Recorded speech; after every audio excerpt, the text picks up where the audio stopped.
Elle a traversé la pelouse comme une furie, je vous raconte. J'ai pris ma tondeuse et je suis allé tondre la pelouse pour une veuve de 80 ans qui vit seule depuis que son mari est décédé il y a 15 ans. Son jardin était devenu incontrôlable. L'herbe haute et les mauvaises herbes grimpèrent les marches. Elle n'a plus la force physique de pousser une tondeuse. Elle m'a dit que la ville lui avait déjà envoyé un avertissement.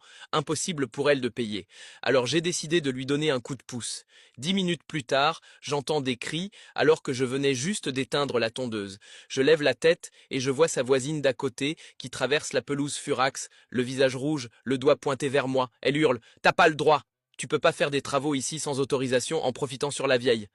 J'essaie de lui expliquer calmement qu'elle m'a demandé de l'aider et que je ne lui demandais pas un centime. Elle s'en fichait. Elle m'a dit que si je ne partais pas immédiatement, elle appellerait la police pour aménagement paysager non autorisé et exploitation. La vieille dame est sortie péniblement sur son perron en la suppliant, en disant que c'est elle qui m'avait demandé de l'aider. Elle ne l'a même pas regardé. Elle a continué à râler. Je voyais bien que cette vieille dame était à deux doigts de pleurer. Alors j'ai regardé la voisine droit dans les yeux et j'ai dit: Vas-y, appelle les flics, moi je reste ici et je continue à tondre. Elle est rentrée chez elle, furieuse. J'ai terminé chaque centimètre du jardin, j'ai même nettoyé autour du chemin et du perron.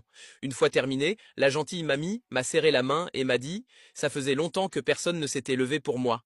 Et je lui ai dit: Peu importe les voisins énervés, je reviendrai la semaine prochaine avec le plein d'essence. Si toi aussi tu penses que aider les anciens compte